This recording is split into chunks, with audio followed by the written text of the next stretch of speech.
Welcome to Net Impact, the podcast that demystifies and explores the influence of cybersecurity and cybercrime across the world and into our lives. Brought to you by ThriveDX, the global leader in cybersecurity training. Here's your host and guide to the digital world, Fred Menachem. Welcome back to Net Impact. Of course, I'm your host, Fred Menachem. This is part 2 of an amazing interview with Brandon Wills. Brandon is the Vice President for Cybersecurity Strategy at SentinelOne, which is a cybersecurity company that uses artificial intelligence to automatically prevent, detect, and respond to cyber attacks and keep government and businesses safe. If you want to catch part 1, though, and you don't want to miss it, go to wherever you found this podcast and go to part 1. It's important and it's a great interview, and we spoke about a lot of important things. But Brandon also, for folks that don't know, and I can't imagine anybody doesn't know, but he was previously the executive director of CISA, the U.S. Cybersecurity and Infrastructure Security Agency, as well as the acting director. So we're so excited. I can talk to this guy all day. So, and he loves my 3-piece suit. So without, you can make fun of me again. It's fine, right? The only guy, would you say the only guy that wears a 3-piece suit on a podcast was? I mean, it's probably a unique 3-piece suit and certainly one on cybersecurity. I mean, if you're not wearing a black hoodie in cybersecurity, you're probably doing it wrong. Right. Exactly. So without further ado, on that note, welcome to the show, my brother. It's great to see you. You too. Glad to be here. Well, I'm happy to have you. So we're going to get started here. And in the first episode, we got to know you personally. We talked about nation states. We talked about SentinelOne. But today, we're going to continue getting deeper into AI and emerging technologies in cyber. So, I think many folks know, and maybe some folks that are watching or listening may be new to cyber, but I don't think anybody out there hasn't heard of AI. And, AI, new technologies, they're reshaping the cybersecurity landscape. We're in the pioneering years, of course. We hear a lot about it. I don't think everybody truly understands it, but I think we're all learning about it. But look, it has a role in detecting and responding to cyber threats like the SentinelOne product. So let's talk for a moment, Brandon, about let's just start with how have things evolved. I mean, you've been watching this. You've been on the forefront. Yeah. So, I think this is a space where the cybersecurity community has been using advanced statistical techniques and machine learning, which you probably would have called AI 5 years ago, for a long time. Those are a lot of the ways in which the cybersecurity tools we have today were developed using those techniques. We saw 2 years ago with OpenAI and ChatGPT really kind of galvanizing the public with this new generative AI. Now, I would argue generative AI has not been revolutionary in the cybersecurity space yet.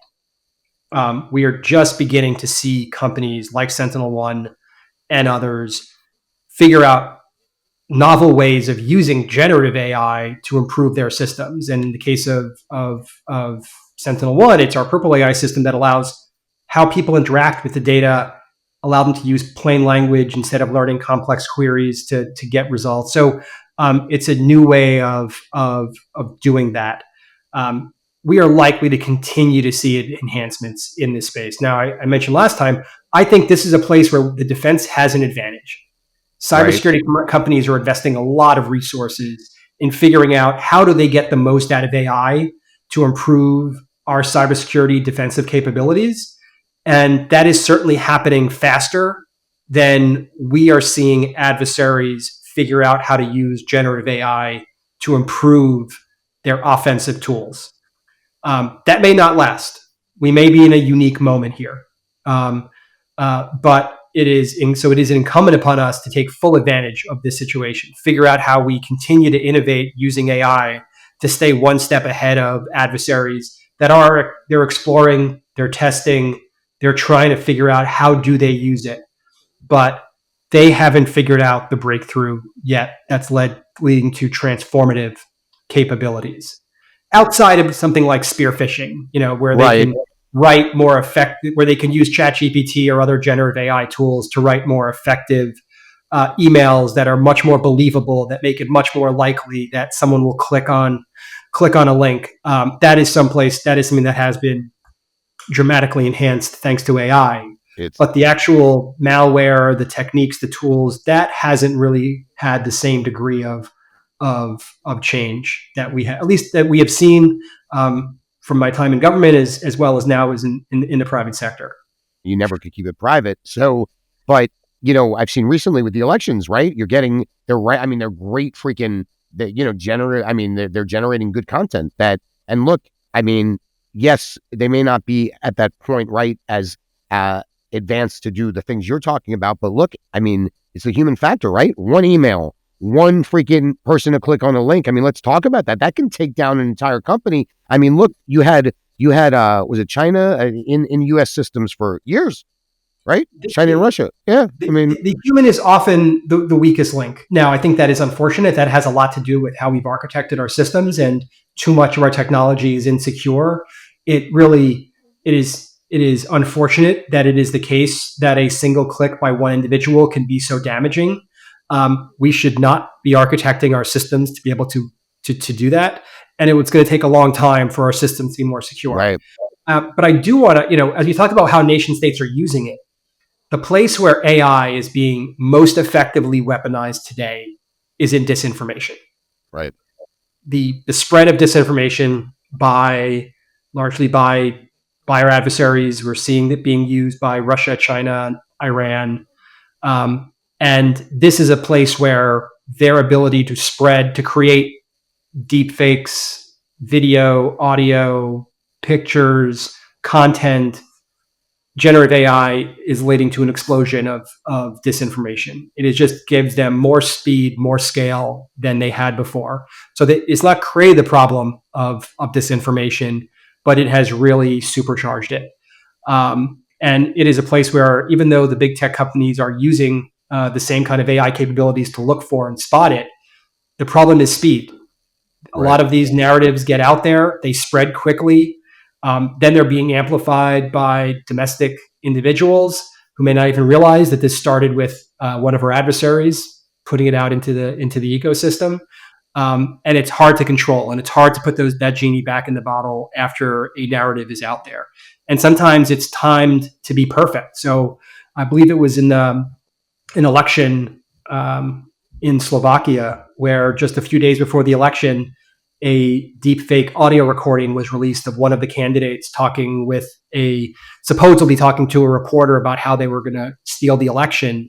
Now it turned out to have been a fake, but it was released so close to the election that it may have had an impact on the result, and it wasn't enough time to get the people, all of the citizens, to be aware of that it was inaccurate information. So we're in a period where our adversaries are looking how to weaponize this technology. They are weaponizing it in the case of disinformation, and in the disinformation space, speed matters, and they are using that speed against us. And it's and I think look, not to shift too much on a tangent, but we saw recently, look, everybody's social security number now, address, I mean, everything is online. So, you're talking about also, I mean, those kind of attacks as well. How does that play into all of this? Because they can use AI to start, getting into people's credit to start. I mean, that affects and maybe this is like a weird tangent, but that affects our economy. Every one of those little things. I mean, could you? I mean, that's a crazy thought in my head, but using AI to just start applying for credit cards, start doing that and shake up our economy.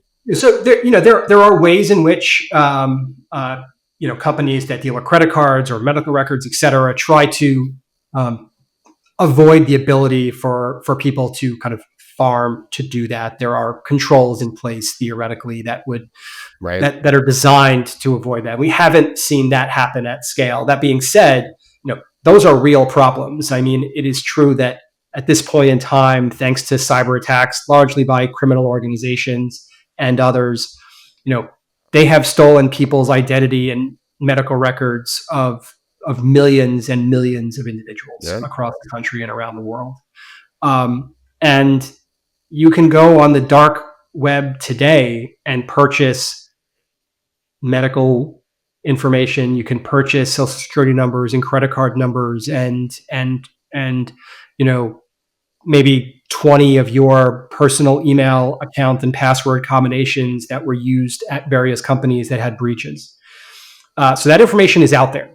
Now, is it possible that people will figure out ways of using AI to better weaponize that information? Yes. I mean, we don't know all the ways in which AI will be used against us. Sure. We are still at the early stages of the AI age. And my hope is that we don't repeat a lot of the mistakes of the internet age. We kind of stumbled into the internet age without thinking about security, without thinking about the ramifications of the decisions we were making. So we built too much of our technology insecurely. We didn't build security in upfront. We have another chance right now as we move into this AI era to not repeat those mistakes. And I hope that leaders across government and industry who are paying a lot of lip service right now to this being a serious issue are thoughtful about how they think about security now in ways that are much different than how security was thought of 15, 20 years ago when we were right at the cusp of beginning the modern era of the internet. And I think that's another whole entire conversation we could have at some point, regulation and all of that. But I do want to ask you something because you were very engaged with this, the development of the U.S. cybersecurity roadmap for AI. I mean, where's that going? Where's that? I mean, you kind of started out that process, but where are we now?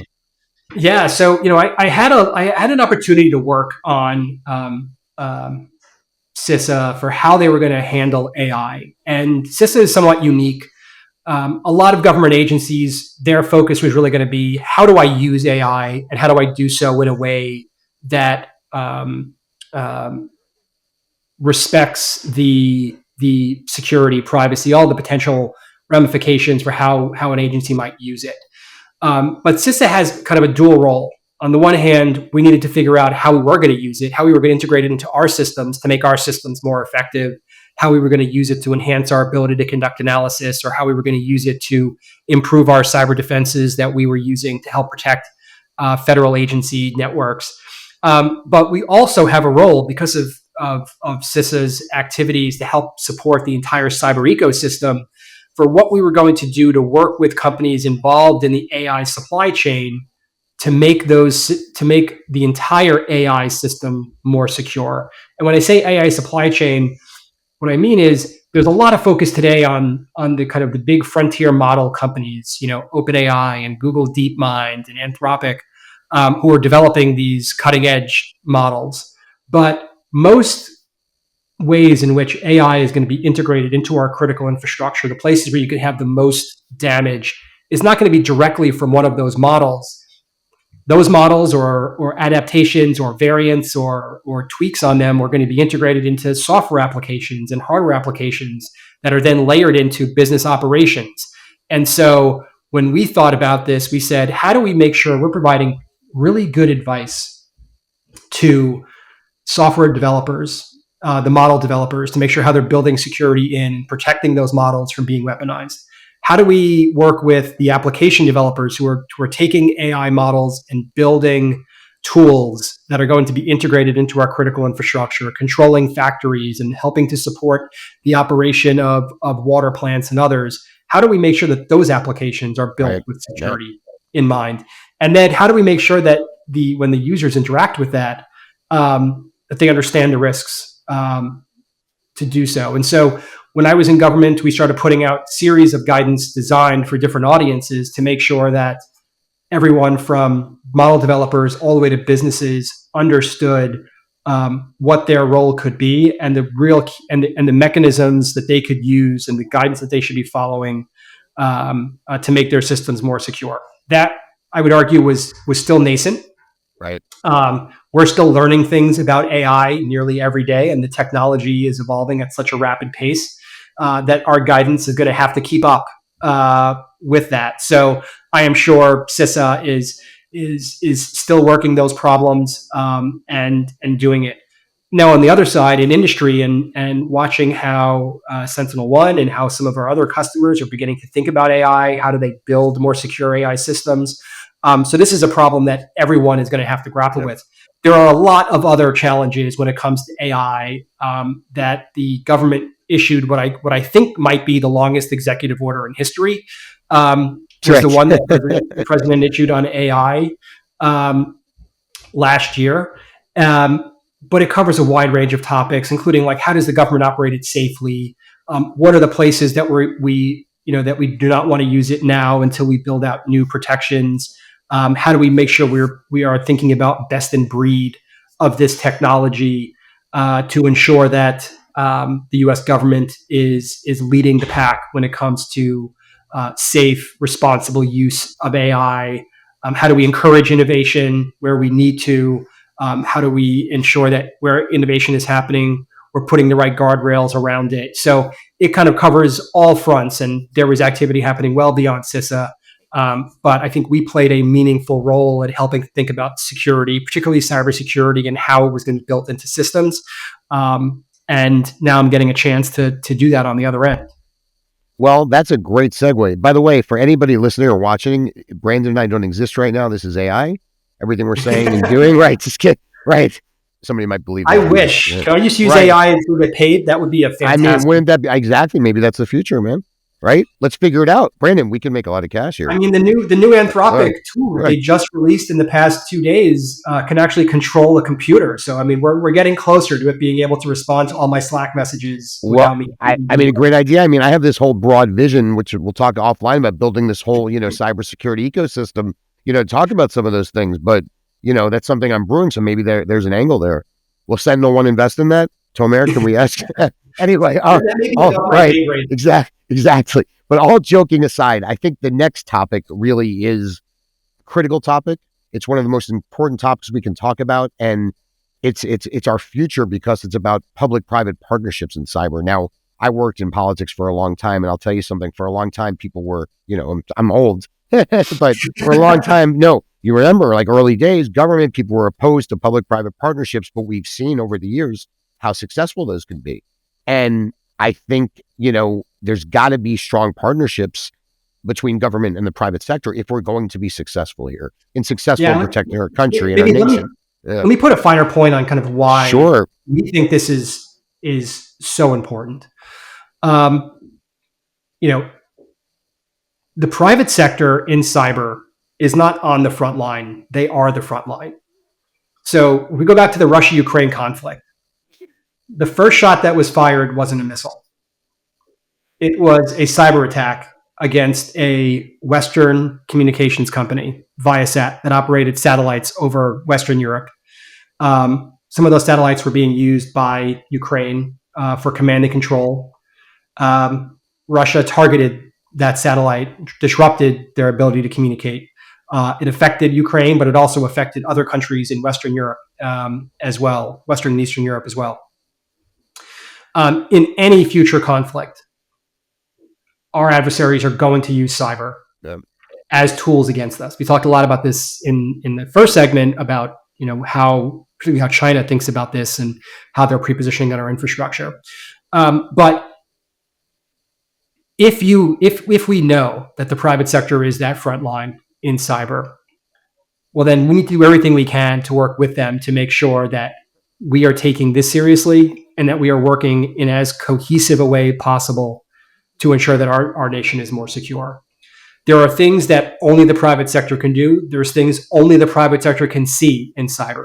There are things only the government knows because of our access to sensitive intelligence and our understanding of our adversaries and what they're trying to do. We have the ability to bring people together to convene folks in the government. Private sector doesn't necessarily have that same exact set of capabilities. So this is a space where we need both the government and industry to be working as closely together as possible.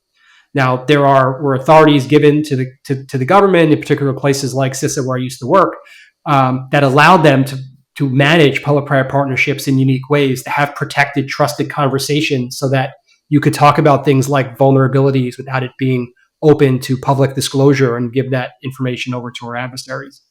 But we, as a country and as a global cybersecurity community, need to continue to work on how the government and industry work together. Because if we want to scale our solutions, it's going to require the government and industry working together. So the example I often have given when I was in government in particular is we have 150,000 water utilities in the United States. Now, smaller number of big ones, but there are small ones that serve small populations out throughout the country. We're never going to be able to secure 150,000 water utilities one at a time. We need to find ways to scale solutions. Oftentimes, the way to do that is through the technology that they all rely upon. Those are the choke points in which you can help address these problems at scale. The government can't do that. Industry can help do that. The government can bring together the information, the understanding. It can help folks think through what the right approaches are and how do we do this in a consistent way across industry. But the more we can create real, honest dialogue around these problems, the better we're going to be. And there are places in government where this works well, and there are places in government where it does not work as well, particularly when it comes to things like regulation that often have a lot of procedures that are designed to limit the open dialogue between government and industry, and oftentimes will prevent optimal solutions because agencies have to comply with very strict rules for how they talk to the private sector. Over-regulating. I mean, right? There's a fine line, right? I mean, how do you manage that? Like, there you go. There's over-regulation, but it's also just the lack of harmonization of regulations. There's duplicative regulations. There are regulations that ask the same companies to do multiple different things to satisfy multiple different regulators, even though they're all focused around a similar topic like cybersecurity. And oftentimes we have legal impediments in the United States that prevent us from those agencies figuring out a more harmonized regulation. So we need to, as a country, think about what additional capabilities do we need to bring to bear to allow us to have public-private partnerships and allow us to have the type of open dialogue that will be needed to make sure that when government does regulate, it's regulating smartly, particularly in a place like this where the technology continues to evolve. It is evolving fast, where the expertise is almost entirely resident in the private sector. You can't do this without their input, their expertise, and their understanding. So we need that. We need to have additional mechanisms for this to happen, for us to make sure that we move into the future with smarter regulations, more harmonized regulations, with better public-private partnerships, with better operational collaboration during incidents and during crises. If there are barriers today, we need those identified. We need them torn down. So, great points. And I was thinking about something, because I don't mean to put you on the spot, maybe a little bit, but all joking aside, don't get nervous, Brandon. So I love being on the spot. But I know you can handle, right? You're calm under pressure. I love it. So do you debate, by the way, growing up? Because I did. I did debate in high school. Yes. Yeah, you were a very policy-oriented debater. See, I was the emotive one. Sometimes I won, though, actually, often, because you can make people think, right? You have all the facts by being emotive. Terrible. I shouldn't admit that. But my question is this: like, if you could give advice, I mean, look, you are somebody that hopefully these administrations continue to talk to and look up to, and you have a very important role now, because you're playing this. I mean, you're a guy that has a lot of respect. You're now in the private sector, but really, I think the public sector is going to hopefully rely on a lot of your advice and the folks that hopefully are part of this ecosystem. But what would you say? I mean, if there's something you can say, some advice maybe of how, moving forward, from a public-private, perspective and regulatory, and just in general, because we're going to have the next 4 years are going to be pretty arduous. And I think it's going to be. I think on the whole, you are exactly right. I tend to think that there will be far more consistency than people would expect on the cybersecurity mission. There has been through the last several administrations. And I think that ultimately, as new individuals come in, they're going to realize, hey, here are the problems. Here's my set of tools to address them. And they're going to have much more consistent approaches to our solutions in this space. If I was to make advice, it'd be some of the areas they should focus on. First is you've got to keep your eye on China. It is the geopolitical challenge of our generation. And Xi has told his military, the PLA, to be ready to retake Taiwan militarily by 2027. So that is in the next administration's. It'll be in the middle of the next administration. So they need to have their eyes set on that. Second, it is to continue to advance how the government and industry work together, to look for additional ways in which they can work together more more closely and identify any barriers to making that happen. The third is to think about the regulatory posture. The government is going to be in the private sector's business on cybersecurity. That is clear. Right. It is happening in the United States, even in the United States, which has a much less regulatory posture than compared to, say, our colleagues in the EU, with their Cyber Resilience Act and NIS2 and others. They're taking a much more aggressive posture. But even in the United States, we are continuing to look and provide and have new mandates on industry. Now, I don't think full harmonization is feasible. There were just too many barriers to that. But we need to think about how we do smart regulations wherever possible, and how we do that in light of the new Supreme Court ruling on Bright Loper that overturned Chevron deference that may impact the government's ability to use a lot of existing regulatory tools expanded into the cyber arena. And so that is going to be a really important area. And I think the fourth is to kind of fully realize the opportunities in AI, and make sure that the government doesn't miss out on the capabilities that could be brought to bear, while they still work across the community to kind of manage those risks. So those are a couple that I would say are front of mind for me. And there's a lot of smaller ones that you could dive into, like roles and responsibilities at agencies and how we work on shared services. But those are some of the big ticket ones that I think need to be front of mind for the cybersecurity leadership of the next administration, whoever they are. So, look, you brought up a lot of good points. It is a difficult time from a guy that worked, for many years on the governmental side, also obviously having relationships on the private sector. What do you think we're prepared as a nation? I mean, I know there's a lot of challenges and all of that, but where are we as a nation? I mean, I think one of the major advantages we have in the United States is an extremely vibrant private sector cybersecurity community.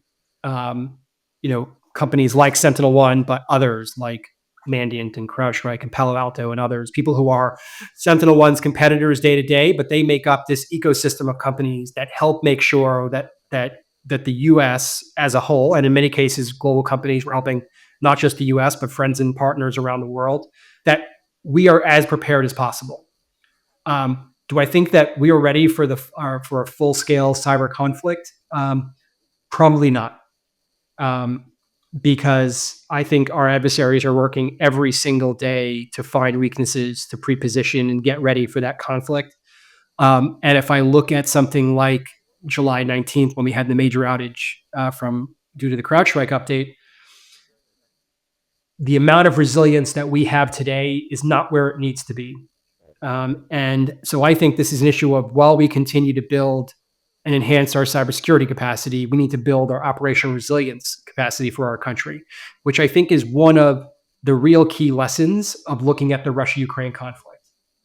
Ukraine did a lot of hard work between 2014 and 2022 to improve their ability to be ready for what Russia was going to throw at them. And despite pretty horrific attacks, including missile strikes on civilian infrastructure and pretty barbaric tactics that the Russia was using, Ukraine has been remarkably resilient. Their infrastructure resilience, their societal resilience, and I think that is something that we need to figure out in the United States how to emulate. If we are in a major conflict with a major nation state, great power, in the future, we're going to need that kind of resilience here at home. And it's going to not. That's the government is a key part of it, but it's also about everyday citizens. It is about the private sector. It is about state and local governments. Yeah. How do everyone work together? How do they all use their capabilities, their expertise, their roles to help us have the degree of resilience that will let us withstand whatever our adversaries throw at us? Well, listen, I know that there's a lot of different ecosystems out there, but I don't really feel like there's a strong ecosystem really focusing directly on this. Maybe that's a conversation to have, really. I mean, I think it's important. I think that there's a lot of am I right? It's kind of sectored. And I think to pull a group together to really focus on this would be amazing. Is there one? I mean, I don't really see there is work underway. And when I was in CISA, we had formed an effort with the Federal Emergency Management Agency that not only does response to incidents, but also is gives out grants and other things that are designed to help improve community resilience and get them better prepared for future disasters, hurricanes and earthquakes and tornadoes. And so, CISA's infrastructure expertise coupled with FEMA's emergency response and preparedness expertise, we do have efforts on how do we improve resilience. But this is something where it needs to be built into the fabric of everything we do in industry, in government, at all levels of government, in civil society, because that is what it will take to withstand the most significant attacks against us. Now, again, we're the US, we've got a lot of capability, we have a lot of expertise, we have a lot of innovation, and those are places where we have real comparative advantage. And I do think that ultimately we're going to withstand what people throw at us, but we want that to be as least impactful as possible. And the way we do that is by building resilience. And we have a few moments at a couple more questions, but I will say this. I think that, look, we're still pioneers in a new industry. Let's be realistic. That's going to be around for a long time. And I think there's some positivity in the sense that we have a real opportunity to mold an industry for a new generation, right? In a different way, working more collectively together and all of that. That's why I'm excited. I've only been in this industry 6 years and I'm really excited about what the future holds. I never intended to be here. I fell into it, but I think that there's a lot of good stuff. And I think so all the negative we're talking about, I think there's not negative, but challenges. I think there's a lot of positivity here. And I think that as a nation, we can come together and do great things. But I do want you to quickly, if you can, and I know this is hard to answer quickly, but because timing, look, China, we're having this conversation, is probably our greatest challenge and threat. Can you kind of simplify for people who may not, because I know a lot of people don't understand that. It's hard to simplify. This is not us saying that China is our biggest threat. China, in their own writing, in their own doctrine, say that we are their primary adversary. And they dedicate the majority of their resources, particularly in cyber, to targeting us and Taiwan. The reasons are varied. They want to collect political and military intelligence. They want to pilfer our intellectual property from our companies and exploit it themselves. And I think importantly, they want to preposition for future network attack. They want to be ready that if given the order, they can start shutting off key pieces of US critical infrastructure and cause chaos throughout the United States. That is why this issue is so urgent for us. What